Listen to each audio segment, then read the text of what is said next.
Section 4.4 is going to teach you how to count. So you may think you know how to count, but there's a few rules that you can use to help you count as well. So our counting rules are going to start with what's called the multiplication rule. And this is when you have a sequence of distinct events. So for instance, you could be flipping a coin followed by rolling a die. And the way to figure out how many possible ways there are is to multiply the ways that each of these events can occur. So for instance, there's 2 results when you can flip a coin, and there's 6 results when you roll a fair die. Now, that tells you that there's a total of 12 possible things that can happen.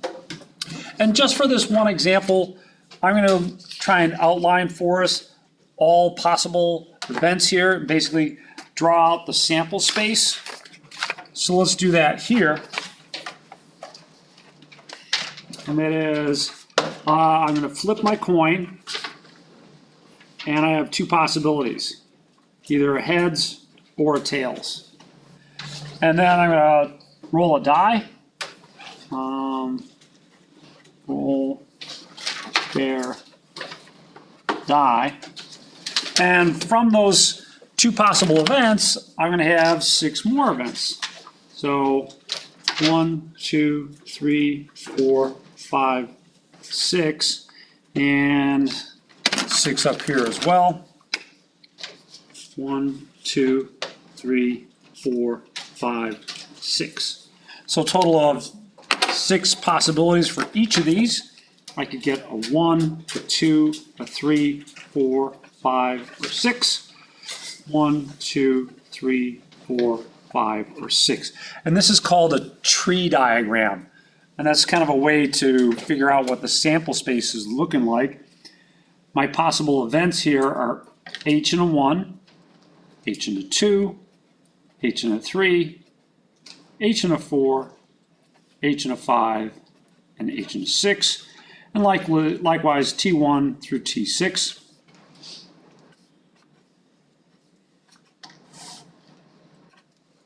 And collectively, that's my sample space.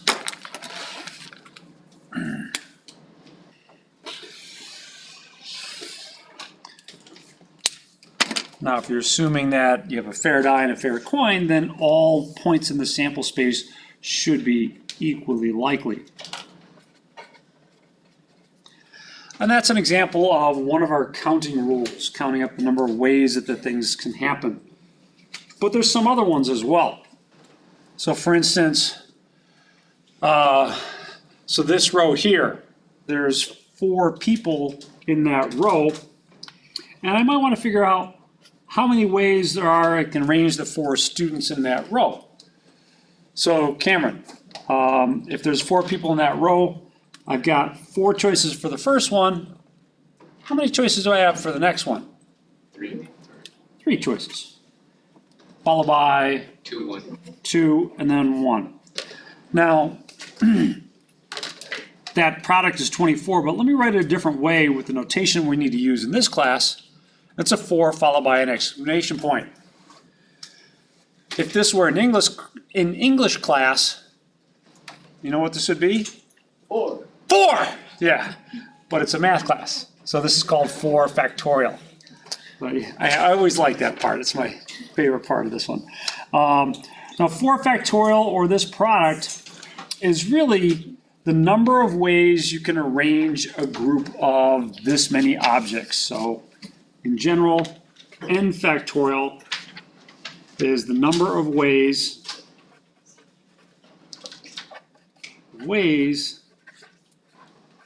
you can arrange a group of n objects. And this is a number that gets really big really fast.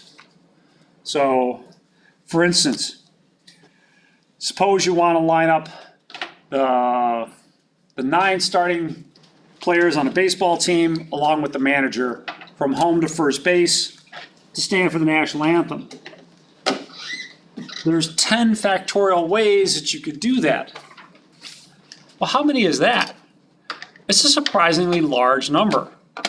Now, I'm not going to sit here and ask you to calculate 10 times 9 times 8 all the way down to 3 times 2 times 1 by hand. That's kind of a pain. So I'm going to show you two different ways that we can get that number. The first one is going to be with your graphing calculator. And while I'm doing that, those of you who have Google Sheets open or want to do it on Google Sheets should probably open up a Google Sheet for yourself. So on your graphing calculator, let's type in the number 10 first, followed by the math key. And then you want to go over to the probability submenu here. So go over there. And the fourth option down allows you to do a factorial. So I want to guess how big this number is going to be before I punch the button. How about 3.6 million? There's 3.6 million different ways to arrange those 10 people from home plate to first base. That's a really big number. Yeah. Factorials get really, really big, really, really fast. In fact, I think 70 factorial is bigger than my calculator can hold.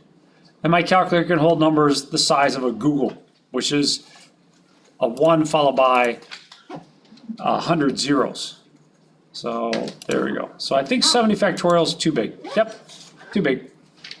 So 70 factorial is already more than the number of protons, neutrons, and electrons in the universe by a lot.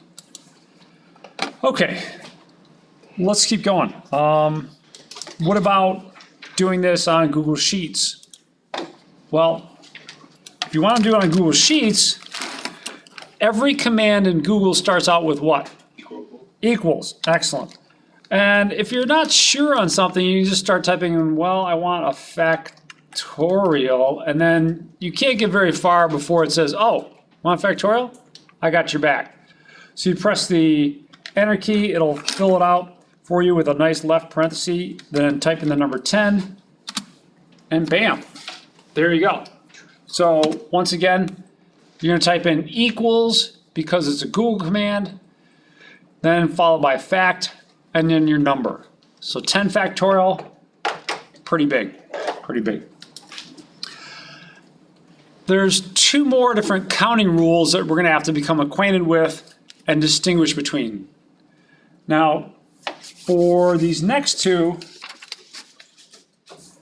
it's going to make a difference. Or one of the things that I want to draw your attention to is we're drawing without replacement. So this first one is the permutations rule. So what was going on here is you've got a group of n objects and you're pulling out some of them. Now the big thing to keep in mind here is that the order counts. The order makes a difference. And that calculation, the formula is given here. You're not ever really going to need to dig down into the formula and do it by hand like this. That's the formula if you wanted to look at it. It's great. But the big thing to keep in mind here is that the order counts. So let me make it very clear, something that order counts. Suppose, you have a group of, 10 soldiers, and they got to go out into a minefield and test for mines. They're going to do it, one at a time, but you're going to pick 5 people to go out there and test them. Does the order matter? Do you want to be first? Probably not. You probably want to be last and go in somebody else's footsteps, at least for a ways. The order would make a difference. So if the order makes a difference, then that's a permutation. An example of a calculation with a permutation, let's do 10p5 just to practice this. And then we'll also do maybe 52p5 in just a minute, just for comparison to our combinations. So what if I want a permutation? Again, I'm going to show you on your graphing calculator first, and then on the Google Sheet second. So on your graphing calculator, you type in the 10, then you go to the math key, Again, you want to go over to the probability menu. So you can cursor to the right 3 times or to the left twice. The second option down here is NPR. You press that, type in the number 5, and you should get a pretty big number, 30,240. What about on Google Sheets? Well, on Google Sheets, again, your commands start out with equals. We want a permutation, and you start typing in perm, and then you see permute. That's the command you want, so select that. You're going to type in the N, comma, R. That is the number that you're choosing from, and then the number that you're choosing. So 30,240 again. In contrast to permutations is combinations. Before we get to permutations or combinations, are we okay with this calculation here? Are you able to get 30,240? All right, good. Thank you. Let's take a look at combinations. Combinations is when the order doesn't matter. Now, when you're playing cards, your favorite card game, does it matter the order that you get your cards in, or is it just what you've got? You've got 4 aces. Does it matter if you got them first, last, or somehow in between? It's just you got 4 aces. All that matters is that you've got those things. So that's when you're going to use a combination. Combinations, order does not matter. And that's going to be the big thing I'm going to test you on when I test you on this material is, can you distinguish between a permutation and a combination? So let's take a look at 52, choose 5. This is the number of ways that you can draw 5 cards out of a standard deck of 72, or 52, I should say. It's a surprisingly big number. So again, on the graphing calculator, 52, math button, over to probability, 52, and then the third option down allows us to do combinations. 52, choose 5. A little bit less than 2.6 million. That's a lot of ways you can draw the top 5 cards out of a well-shuffled deck. 5, 9, 8, 9, 6, 0. What's that going to look like if you're looking in Google Sheets? Well, can anyone guess at how I'll start off? Equals. And then I want to do a combination, so C-O-M-B. And there it is, combin. Press the Enter key, and it's kind of like what we did just a moment ago. It's combination of N and then R. In our case, 52, comma 5. So common 52, comma 5, and that should give you your nearly 2.6 million different ways there are to draw 5 cards out of a standard deck of 52. Nice. Now we said that order doesn't matter when you're drawing out cards, but what if you had to draw them out in a particular order? How much more difficult would that make your games? Well, if order mattered, instead of doing 52 choose 5 or as combinations, what would I be doing? Permutations. So let's just compare 52 choose 5 to 52 P5, that is this one. Is there a big difference? Yes. Yeah. That's 311 million possibilities as opposed to 2.6 million. So 120 times more difficult to play this game than it would be to play this game. Yeah, it would kind of ruin the fun, I think. All right, so nice. So the big thing to we're going to practice here is trying to identify which rule and also trying to identify whether or not the order matters. So, okay, let's start out with example A.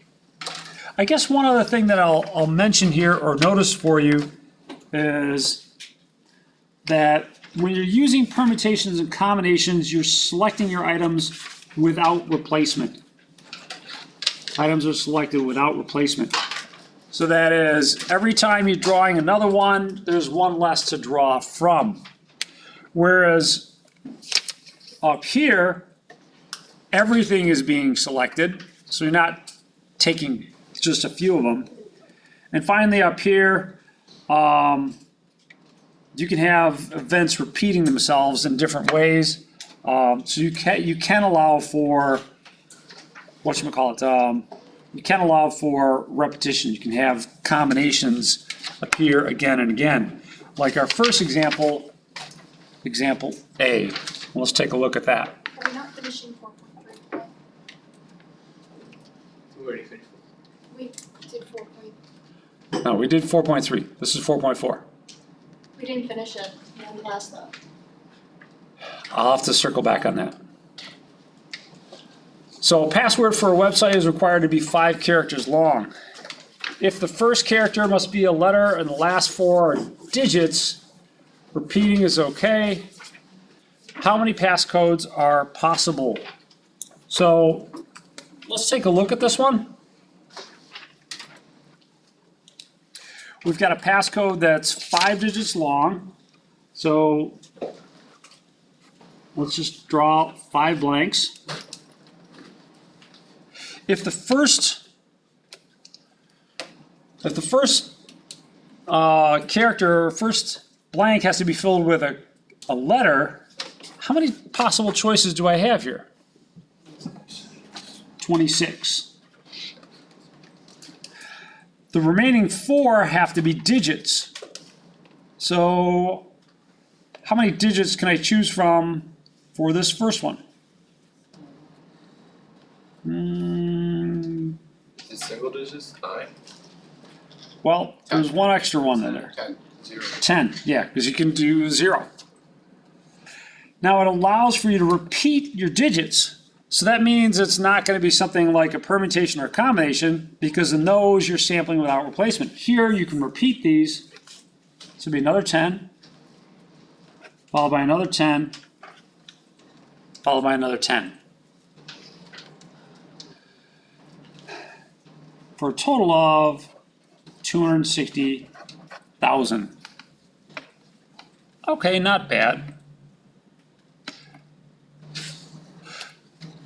But what if you're a little bit more liberal with the way you can choose your password? In the second part, each character is allowed to be a number or a letter. So we still have a 5-character long code. But if this one can be a number or a letter, just lowercase, how many choices do I have? 36. 10 plus 26 is 36. Thank you. Good. 36 again, and 36 again, all the way down. Do you think I'm going to end up with a lot more possibilities here than I did here? Yeah. Now, I hope that you're not going to put in 36 times 36 times 36 times 36 times 36 in your calculator. What's the fast way to do this? 36 to the 5th power. Yeah, 36 to the 5th power. And let's figure out what that is. You can actually do that in Google Sheets. It'll do that for you. So let's do equals. If you want to raise something to a power, you hit the Shift key and then the number 6. That gives you that little caret. It's the same thing that you're going to do on, say, your graphing calculator. So there you go. 60,466,176. And that number is only gonna get exponentially more difficult as you allow more and more things. Do you allow special characters? Do you allow uppercase, lowercase, those kind of things? That could make your combination all that much more difficult to break. Yes? Okay, so the 36 is the comp if you are able to pick any letter and any digit. That's the comp. Yes, it's a number or a digit. Okay. Mhm. Alright. That's where we got that. Yes. Perfect. Other comments on that? Gabby, question? No. Hello? Chloe? How would we know that it would be the number 10 for the part A? Well, there's digits of 0, 1, 2, 3, all the way up to 9. So there's 10 digits there. Right? Because you got a single digit. And there's only 10 possibilities, 0 through 9. Okay. Anything else? How do you, It's Is the multiplication counting rule because it's with replacement, right? Yes, it's a multiplication counting rule because it's with replacement. If I wasn't replacing, then I'd be using like a factorial or a permutation, one of those two, depending if I was using all of them or just some of them.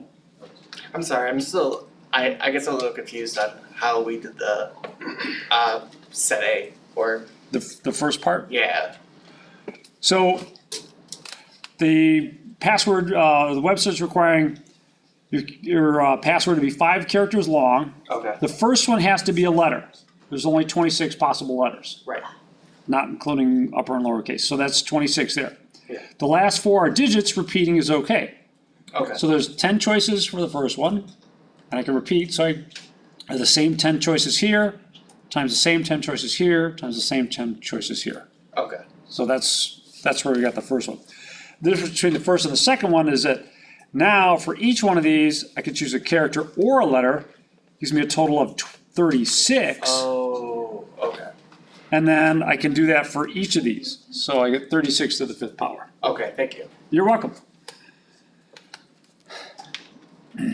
Let's move on down to example B.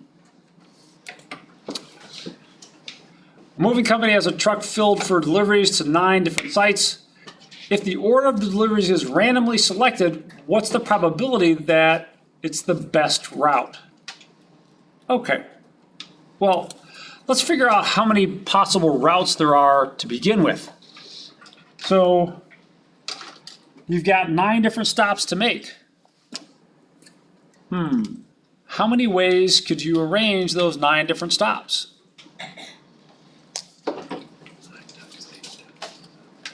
And what's the fancy way to say that?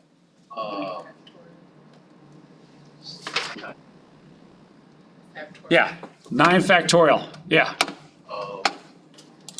Yeah, you're saying the right thing. I was just trying to get you to come up with the vocabulary. 9 factorial, that's how many possible routes there are.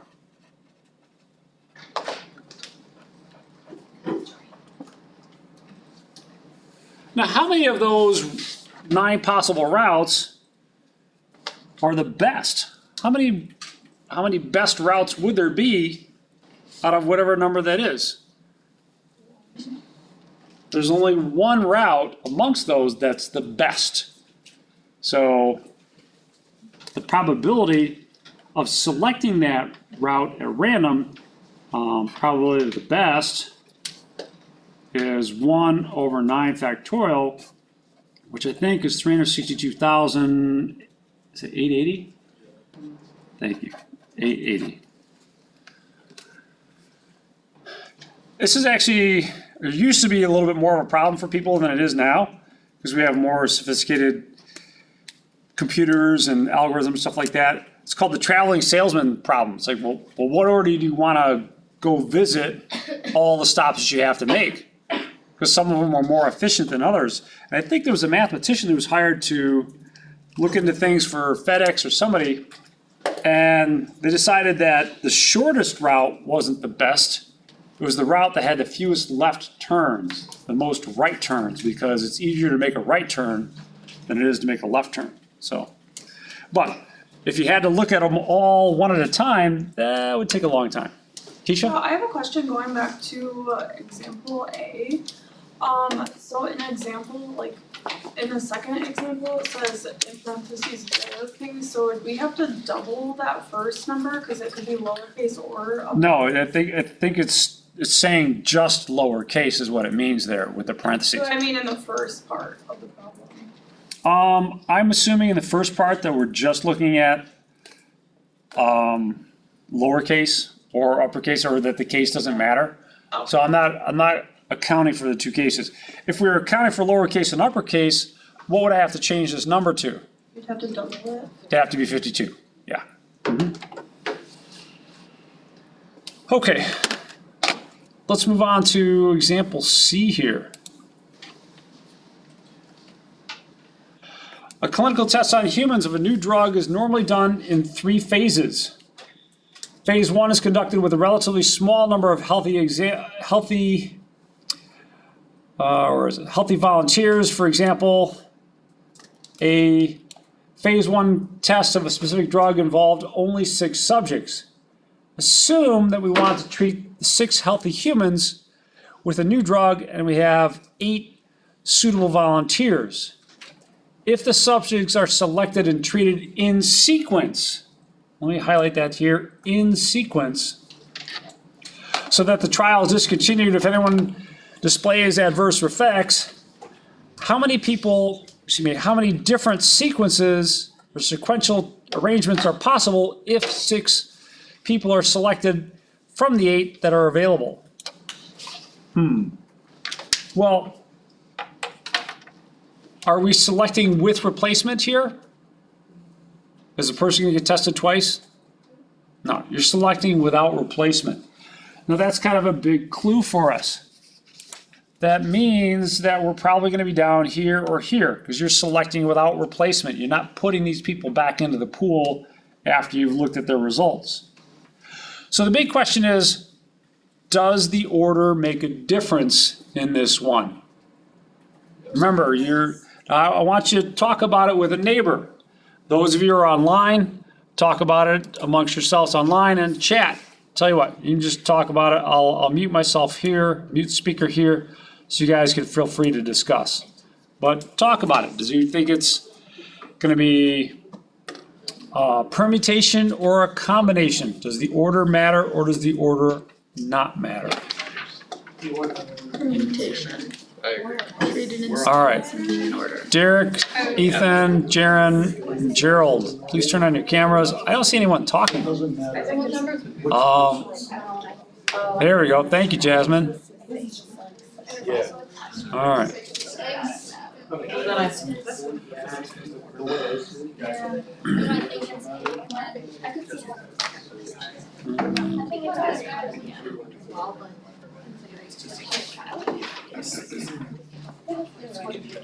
So let's look back at the problem. Yeah, no.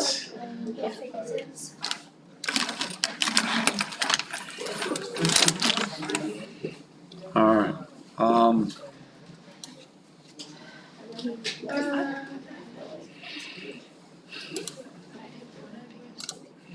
Okay, so let's take a look here. What's the consensus? What do you guys think? Permutation. The permutation, does the order matter? Yes. Yes. Got a couple of people shaking their head no. Why no? Because you're still getting the sits out regardless, so I just can't find a reason why. Well, what if the drug might have some really bad side effects? Would you want to go first? No. No? So then the order does make a difference then, right? Because if the drug could have some bad side effects, yeah, and if you're gonna test me on that, I'd want to go last. You know, you find out on the other people first before you test me.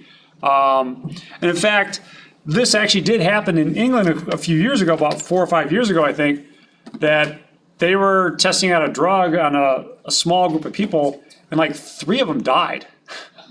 It was like shocking. It's like, wow. And that kind of stuff is really rare, but you know, it can happen. And if that can happen, boy, I don't want to be first. I want to be last if you're testing it sequentially. So the order does make a difference. I wouldn't want to be out front in that one. So would you say that the key word was sequentially? That would be Yes, like what the thing to look at and key in on that one, you're exactly right, is that it was sequential. So, where is it? Yeah, in fact, I highlighted it here, right? Treated in sequence, so it's sequential. So how am I gonna calculate the right number then?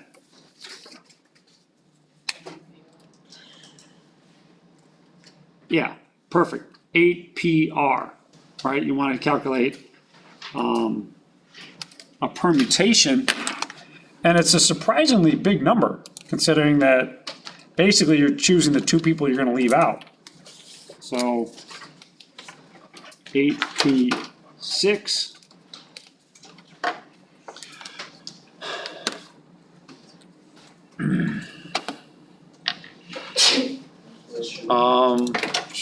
Yeah, Gesundheit.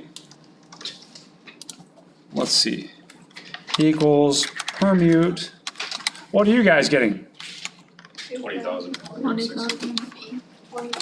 Yeah, 20,160. So nice. 20,160. Nice. Let's change things up in part B. Are we okay with part A? Thumbs up there? All right, thank you.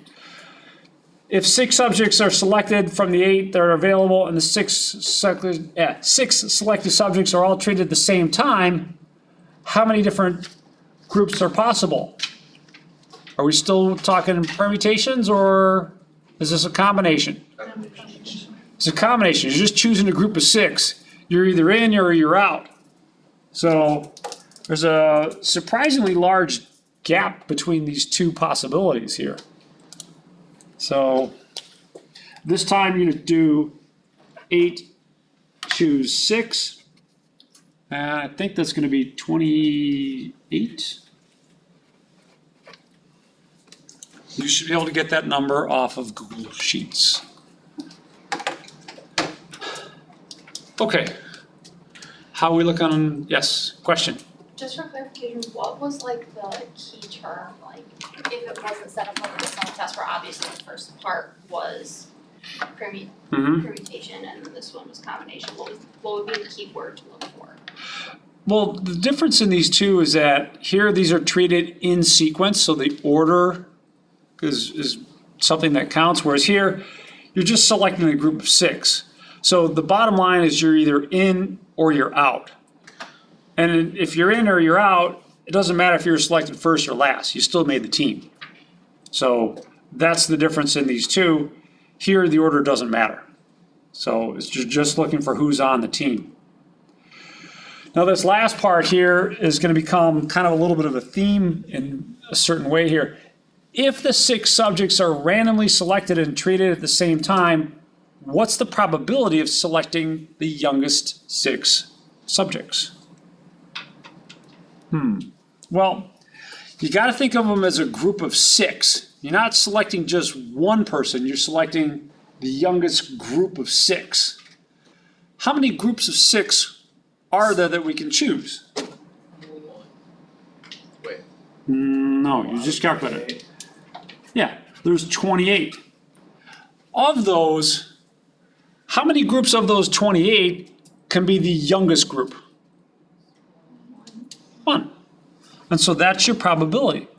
There's one group of size 6 out of all those 28, that's the youngest group. So the probability of the youngest group is 1 out of 28. There's only one youngest group.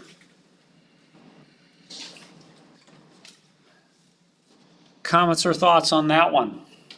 Dimitri, looking okay with that one? Thank you, thank you.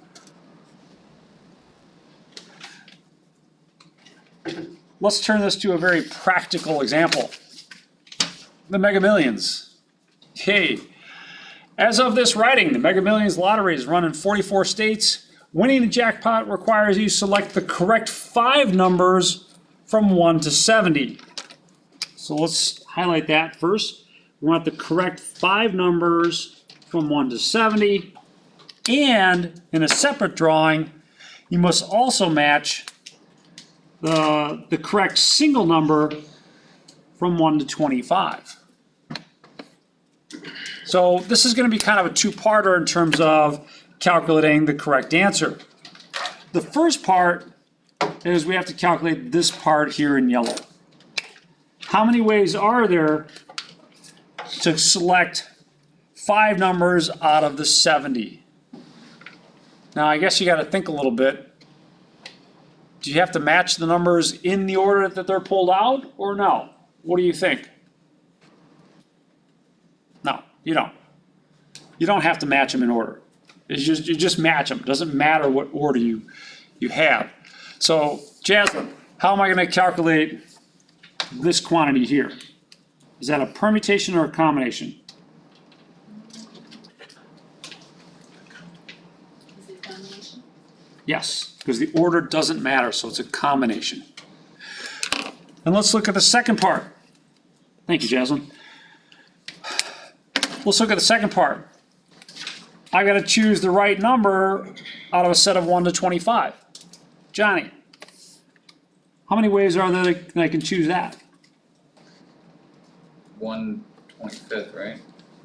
Yeah, there's 25. Yeah. So, yeah, so you would have a 1 out of 25 chance of getting that correct. So, nice. Now let's calculate this all together. 70 choose 5 times 25. I'm going to do this on Google Sheets in 2 different ways. So one way you can do this is do equals, then combinations. I'll do comb 70, comma 5. And then I got to take that and multiply that by 25. So in the next column, I'll do equals. I'll click on this, and I want to hit the times key. So that's shift 8 times 25. So 302,575,350. And let me highlight that again so you can see the calculation up here, if you wanted to match it there. You don't have to do it in 2 steps. Sometimes I like to, because I like to know, how many there are in the first part. So 302,575,350. Beautiful. Okay. The other possibility is you just do it all in one step. You can do equals, combin of 70, comma 5. And then instead of hitting the enter key, just hit the times key and multiply by 25. Gives you exactly the same thing. So whatever you prefer, doesn't make much difference to me. Can you explain why you're multiplying by 25 again? Sure. So right now we're trying to figure out the number of possible ways you can come up with a winning Mega Millions ticket.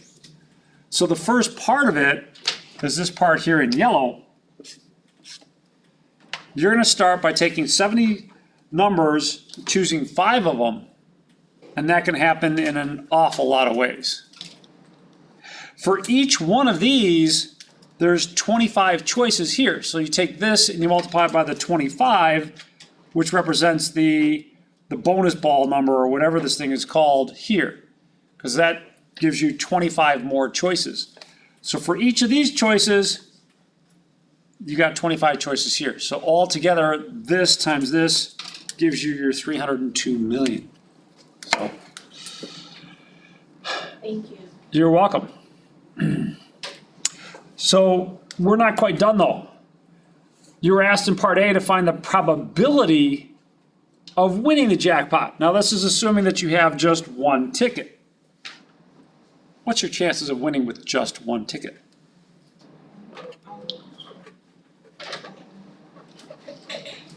One more time? 1 out of 300.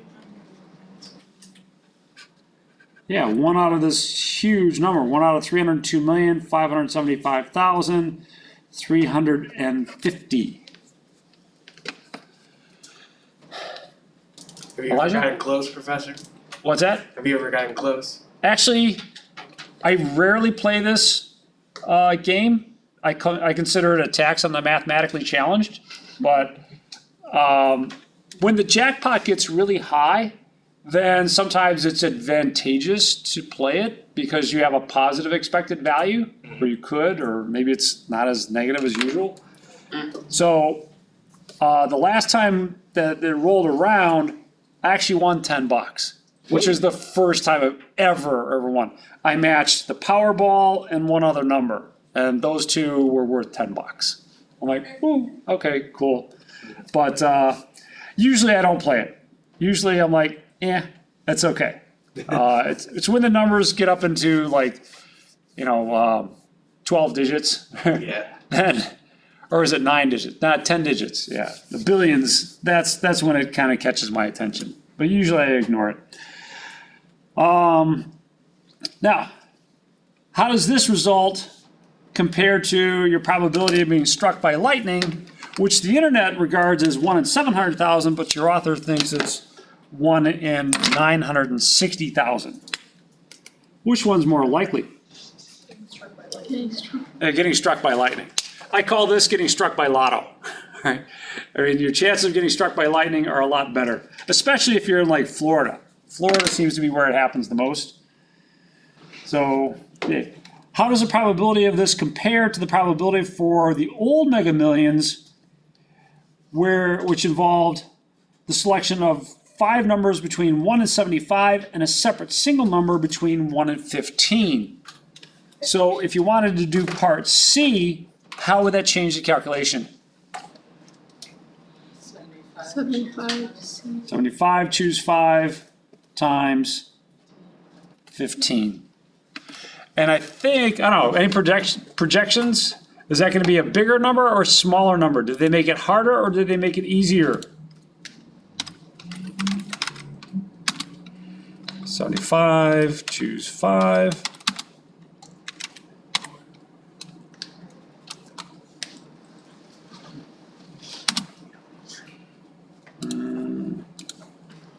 Equals this times 15. Okay, so did they make it harder or did they make it easier? They made it harder. Yeah, they made it harder. You went from 258 million, 259 million, up to 302 million. So they made it a lot harder. Which, hey, okay. Your chances of winning are about the same if you play or not. But there is a chance. Let's keep going. Comments or thoughts on that last one? All right.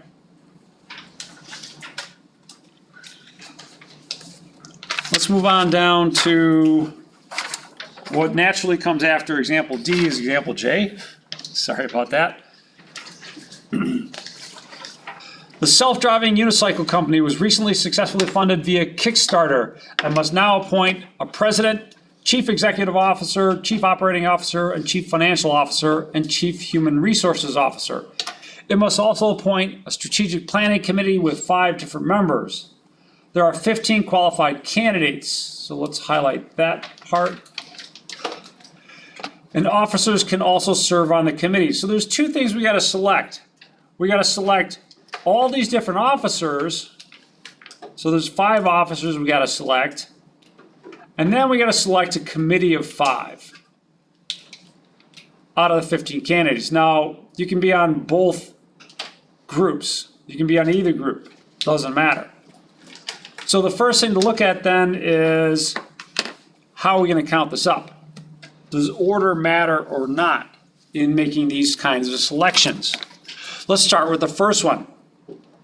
Anthony, do you think the order matters when we're selecting who the president and the CEO and COO are? Does the order matter there?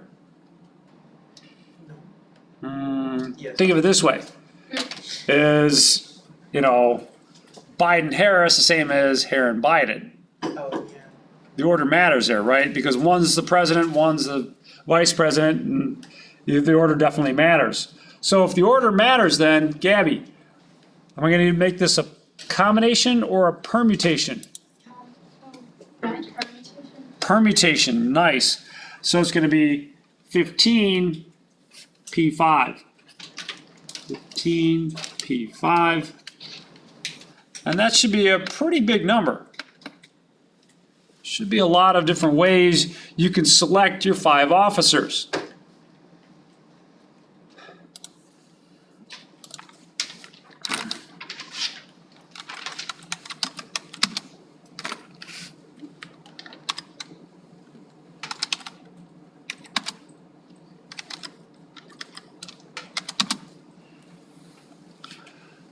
So I'm getting 360,000, 360, which is kind of an interesting number.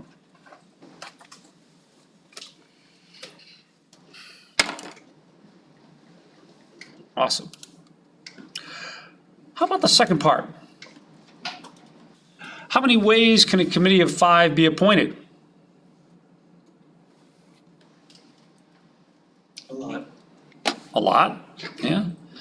Esther, is this gonna be a permutation or a combination?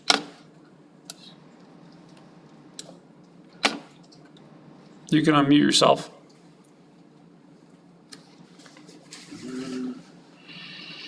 All right, Esther, I'll try calling you again some other time. Michal, permutation or combination? Does order matter? Uh-oh, hang on, one more time, I had that muted. Go ahead.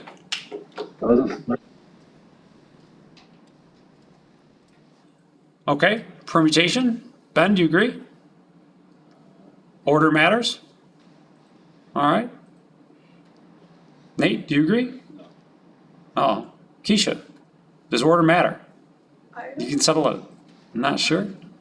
Cause I don't know, does it matter if the officers are chosen in order? Well, it mattered with the officers because, you know, choosing somebody as president and then COO or CEO, those made a difference. But here you're just choosing a committee. I don't think it does matter because you can also use those officers within the committee. Well, yeah, the same pool of 15 is available to us. So if you're chosen for one of these different officers, you can still be chosen for the committee. But does the order matter? Are you choosing people from the committee, like the highest person in the committee is? It's the same 15 names. It's the same 15 names that are available for both selections. So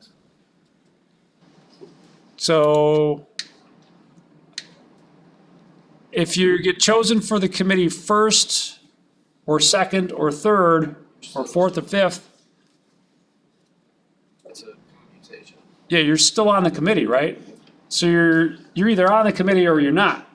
Doesn't matter if you're chosen first or last, or in the middle, you're still on the committee. So does the order matter? No, it doesn't. This is certainly gonna be one of the more challenging aspects of this kind of stuff, is deciding, all right, is it a permutation or combination?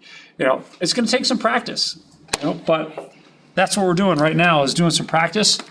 So this time it's gonna be a combination. Let's back over to here. 15, choose 5. And I don't know, I'm not sure what that's gonna be. 3003, interesting. Awesome, thank you.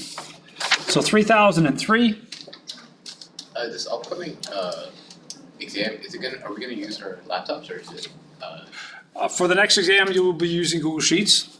Yes. Mhm.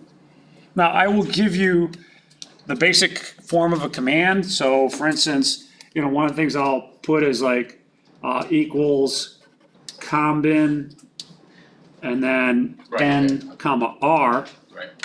So I will tell you the form of the commands because I'm not really interested in you having the Google Sheet commands memorized. You should know what they do and how to use them, you know, if you're given the basic form, but exactly having the syntax memorized, no, you don't have to have that memorized. Yes, Where did 13 come from? that's a 15. Oh. 15, choose 5. Okay. Sorry about that. That's all right. So this number, by the way, is a palindrome, meaning it's the same frontwards and backwards. I think I remember seeing a T-shirt that said Taco Cat.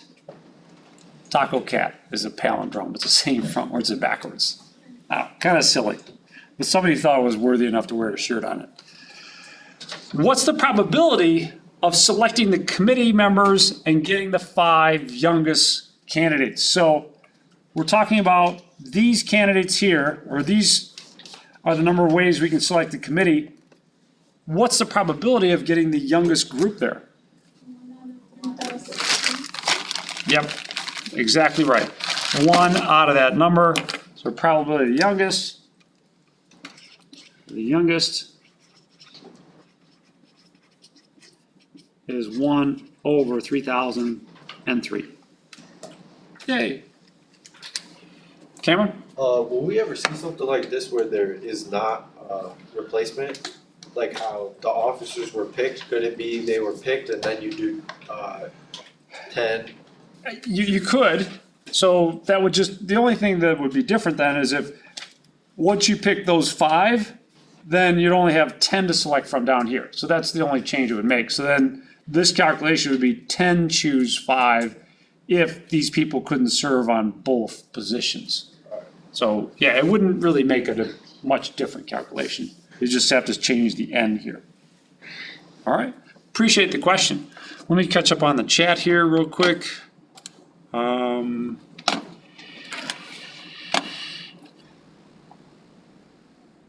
Yeah. Example C? Yes. Right.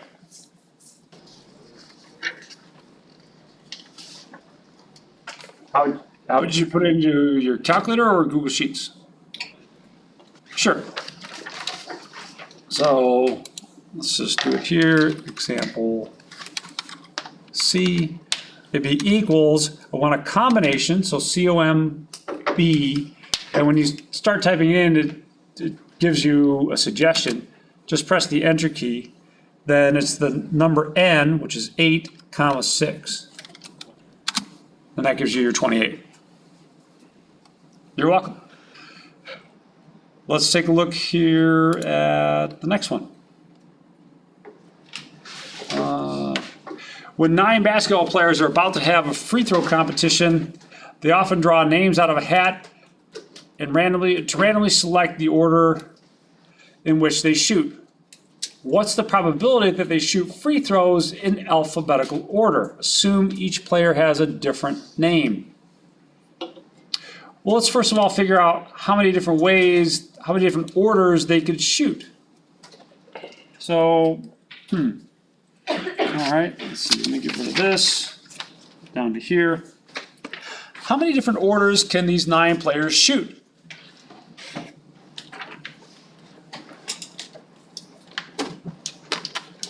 Well, let's go back to our counting rules here, right? Now, we're not choosing some of these and not the others, so it's not going to be a permutation or a combination. It's going to be one of these two. Factorial 9, or 9 factorial, is that what it's called? Yeah, you've got 9 choices for the first one, and then 8, and then 7, and 6, etc. It's just 9 factorial. Remember, this is the number of ways you can arrange a collection of n objects. So there are 9 factorial possible arrangements here, and I think that number is 362,880. Double check me on that one. Thank you. Of those possible orderings, how many of them would be in alphabetical order? Just one. There's only one way to be in alphabetical order. And that's it. For example 4, example F, do we ignore like F4 locations? Do you ignore which? When it says 4 locations. Hang on. We're on example E, Oh, and okay. you're writing it on example F. Oh, okay, I wrote it in the wrong spot. Okay, my bad. So this is 1/9 factorial is 1/360,000. 1/362,880. Thank you. Yeah, that's gonna make things different, for the next one. All right. Let's see here. Okay, are we comfortable with example E? All right, thank you. Let's take a look at example F.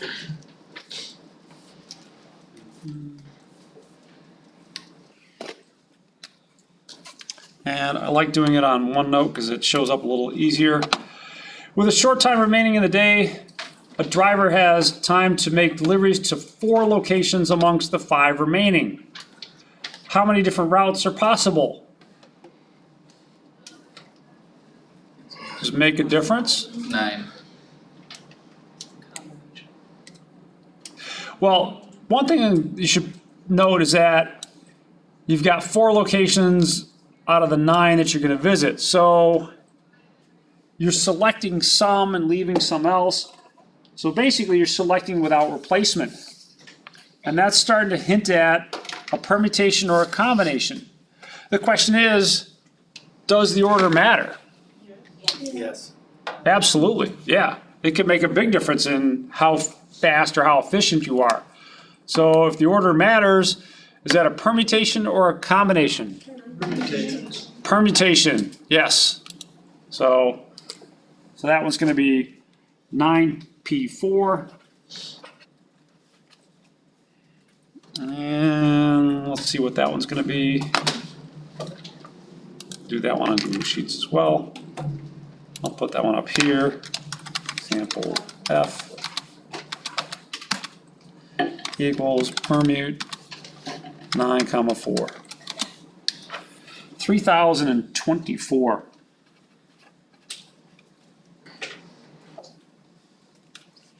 What's the probability that by chance you pick the fastest route? Yeah, thank you. 1 out of 3,024. That becomes a big problem. It used to be called the traveling salesman problem. It's like, well, what order do you want to do your routes? And, you know, with these numbers, they get really big really fast. And like you saw earlier, 10 factorial is already over 3.6 million. Wow. Imagine having 30 customers. 70 factorial is bigger than your calculator can hold. If you try to do it in 70 factorial, it will give you an error. Let's move on down to example G. Wait, how do you write the permutation again, I'm sorry? Sure. It's 9P4. And you would enter it in Google Sheets as equals permute 9,4. You can also do this on the graphing calculator. You can have both for yourself on the exam. I have no worries about that. I think example G we've already done. It got in there twice. So that puts us down to an experiment by Gregory Mendel. I think his first name was Gregory. In any case, Mendel conducted some of his famous experiments with peas. These were genetic experiments that were either smooth yellow plants or wrinkly green plants. If the 4 peas are randomly selected from a batch consisting of 4 smooth yellow plants and 4 wrinkly green plants, find the probability that the 4 selected peas are of the same type. So, a lot going on here. Let me highlight a couple important things. First of all,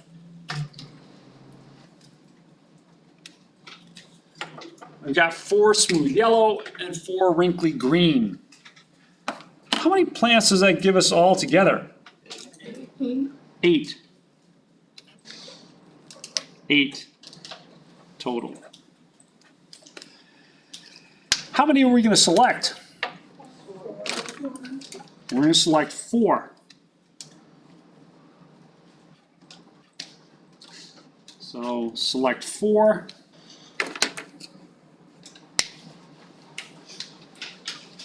and I'm gonna give you a second here. Think about it. Is the order gonna make a difference? No. No.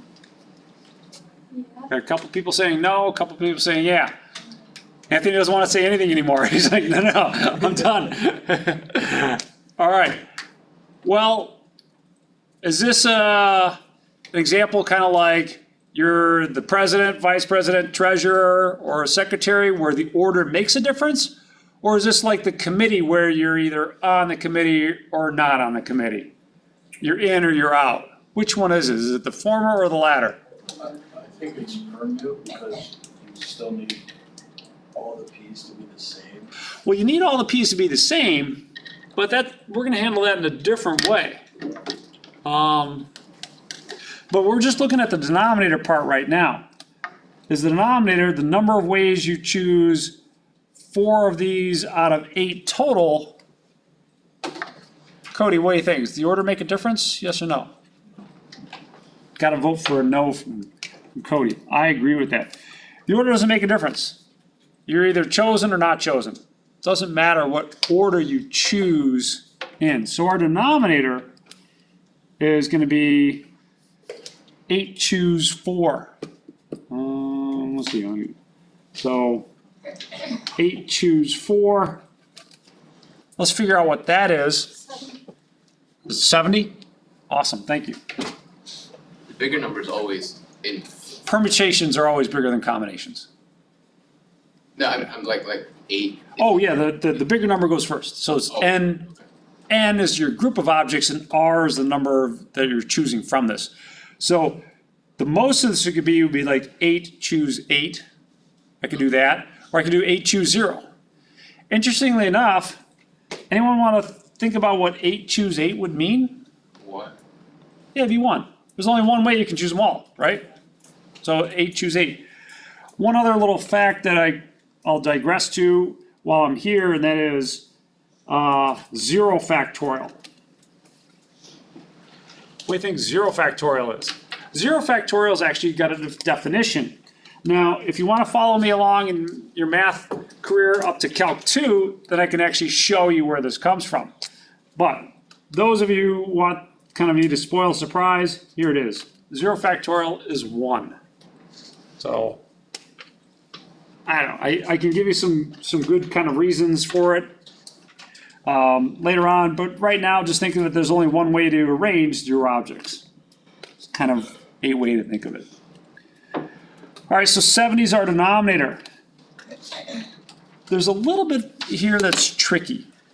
It says find the probability that the 4 selected P's are of the same type. So there's 2 possibilities. The 4 selected P's are of the same type. So of the 70 groups of 4, I could choose a group that's all smooth yellow. And how many ways are there to do that? Well, there's 4 smooth yellow, and I want to choose all 4 of them. So that's for the smooth yellow. But I could also choose the 4 out of 4 that are wrinkled green.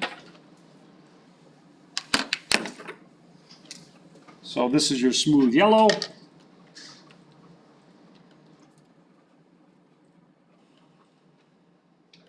And over here is your wrinkled green.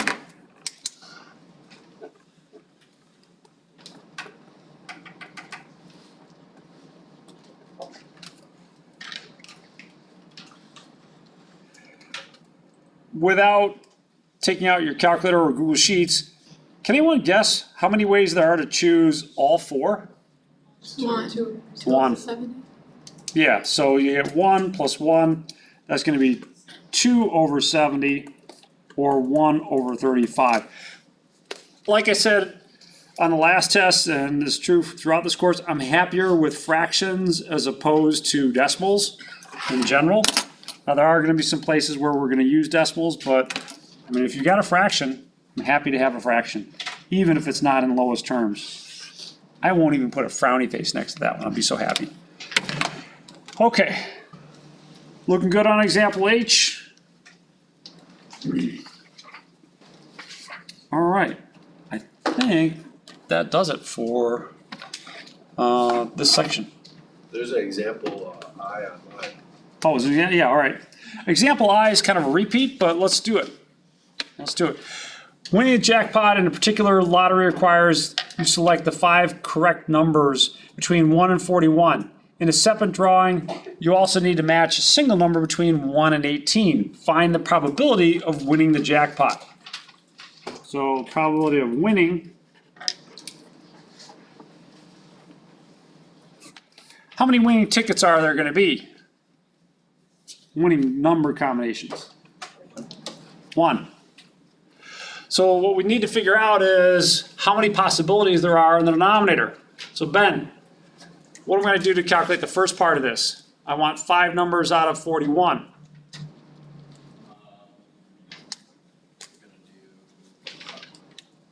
Combination 41, 5. 41, choose 5, good. Thank you. And then we also have to match a number between 1 and 18. So I'm going to take that, yes, and multiply it by 18. So let's figure what that is. And I'll do that one on Google Sheets. So example I. Let's see, equals, combin. Did you have any preference? You like doing it in 1 step or 2? Be 41 comma 5 and then times 18. It's all in 1 step. So there's your command right here. Equals combin 41 comma 5 times 18. And you've got 13,489,164.